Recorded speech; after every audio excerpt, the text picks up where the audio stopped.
This is a story about a bad night in Nevada and a really, really long hallway. If you've ever driven through the deserts of Nevada, you know what I'm talking about. You hit a point where the road stops being a route between places and starts being a commitment. You commit to the silence, you commit to the darkness, and you commit to the fact that your phone signal dropped out about 80 miles back.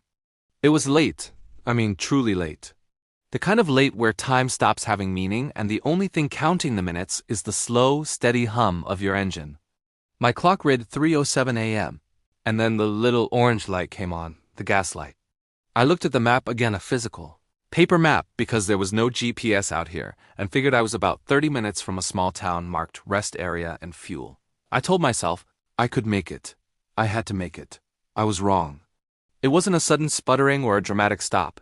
It was a slow, agonizing fade. The hum went quiet, the dash lights went out, and then there was just silence. Absolute, oppressive, terrifying silence. I checked my phone, hoping for even one bar. Nothing. I tried to roll down the window, but the battery was completely dead. I was locked in a steel coffin on the side of a road that, as far as I could tell, existed only for my benefit, stretching out infinitely in both directions. It was 3:10 a.m. Panic started to set in. Real, cold, suffocating panic. I got out of the car. The air hit me like a physical weight, dry, dusty, and cold. I shone my phone flashlight down the road. Nothing. I looked behind me. Nothing. Then I saw it. It wasn't there a second ago. I swear on everything. There was nothing but endless sagebrush and darkness just moments before. But standing maybe 50 yards ahead, right on the roadside, was a building. A hotel. It was impossibly tall, maybe 7 or 8 stories, made of brick that looked too dark against the night sky. And it had that classic, slightly menacing 1950s motel aesthetic, topped off with a huge, sputtering neon sign. The sign flickered, throwing sickly red light onto the desert floor, spelling out one word, VACANCY. I checked my car clock again, 3:11 a.m. The moment the gas tank hit zero, time seemed to skip. Survival instinct took over. I needed a phone. I needed help. I started walking toward the light, stumbling a bit in the loose gravel. As I got closer, the hotel seemed to solidify, becoming less like a hallucination and more like a permanent fixture that had simply been waiting for me to notice it. The lobby doors were heavy, dark wood. I pushed them open, stepping from the endless night into a silence that was even more profound. The lobby was clean, too clean. Everything was polished chrome and deep burgundy carpet. There was a low, ambient light, but no discernible source, and it smelled like ozone and old linen. There was no music. No traffic sounds. No wind. No people. The registration desk was spotless, polished wood reflecting the dim light. There were a few leather-bound logbooks, a fancy pen, and a small, antique brass bell sitting exactly in the middle of the counter. I cleared my throat. Hello? The sound was immediately swallowed by the carpeted walls. I waited a beat, then another. This was ridiculous. I was standing in a massive, clean hotel in the middle of nowhere, and there was no staff, no guests, no life. I reached out and tapped the bell.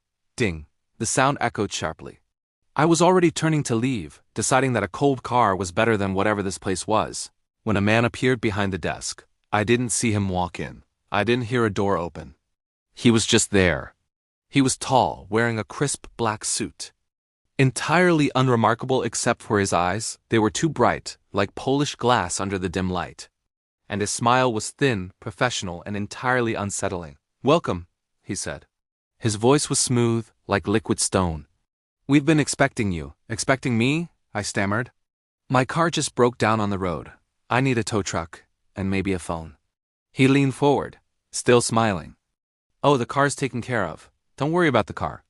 He reached beneath the counter and produced a single, old-fashioned metal key with a large, heavy fob. The number 311 was stamped into the metal. Room 311, he said, pushing the key toward me. You're right on time. Right on time for what? I asked, looking around the empty lobby again. Who are you? Just the night manager, he replied, his bright eyes locking onto mine. Now the elevator is just around the corner. Enjoy your stay. My instincts were screaming at me to run, but the thought of returning to the freezing dead car was worse. I took the key. It was cold in my hand. I found the elevator. It looked antique, brass cage and all. I pressed the 3 button. The ride was silent and fast. When the doors hissed open, I stepped out into the third-floor hallway, and immediately I knew something was wrong. The hallway was too long. It stretched out seemingly forever, narrowing into a point in the distance, bathed in a sickly yellow light from fixtures that looked like they hadn't been changed since the hotel was built. The air here was heavy, like walking through water. I started walking, looking for my room. I passed 309, then 310. Then I reached the number, 311. I inserted the heavy key and turned the lock. It clicked loudly. I pushed the door open and stepped inside. The room was sparse. A single bed with a pristine white comforter, a small dresser, and a television bolted high up in the corner. There were no windows. The TV was on. I stopped dead. The screen showed a grainy black and white image, but it was unmistakably the lobby. I saw the back of a person standing at the registration desk. It was me, standing in the lobby, moments ago. As I watched, the figure on the screen my back turned and slowly walked toward the elevator. The view shifted, following me up the floors. It was a live feed. Somehow, a camera was broadcasting my movements from the moment I entered. I felt a violent chill despite the room's stale warmth. I dropped the key on the dresser. Then, the phone rang. It was an old rotary phone sitting on the bedside table. I stared at it. It kept ringing, a piercing, insistent sound that broke the silence. I picked up the receiver. It felt heavy and cold. Hello? My voice was barely a whisper. A voice answered immediately.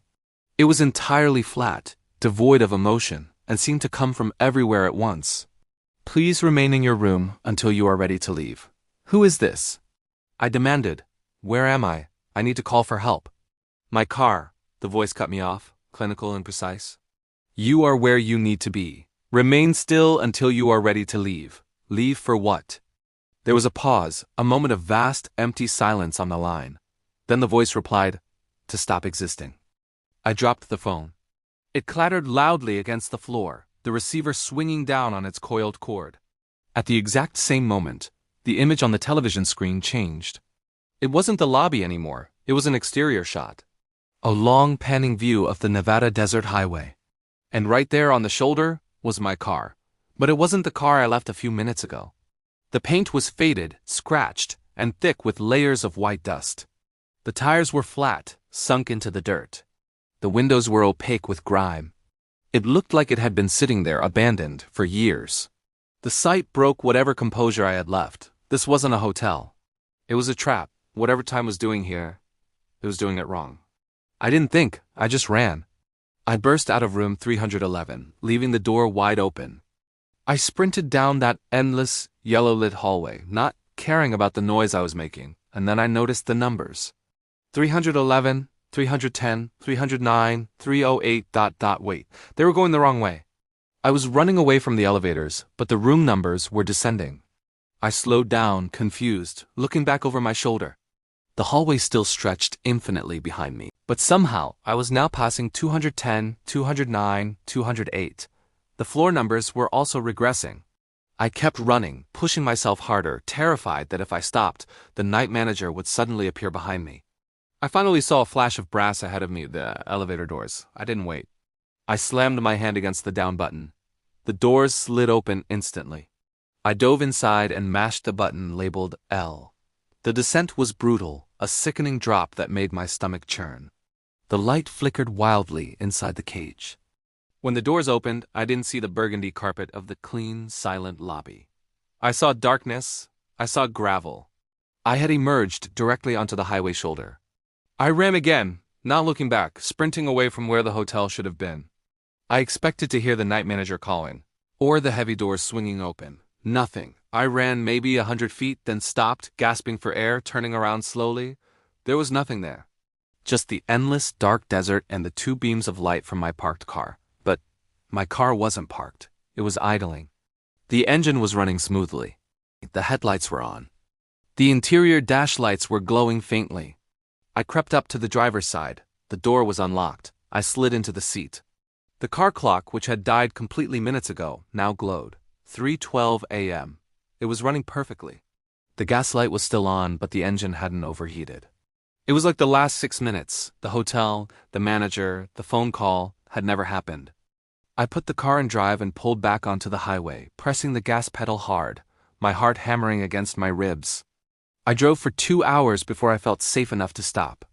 I found a diner, bought gas, and drank 3 cups of coffee. I kept touching my pockets, running my hands over the fabric, convinced I was hallucinating or having a waking dream. But when I reached into the right pocket of my jacket, my fingers closed around something cold and heavy. I pulled it out. It was the key.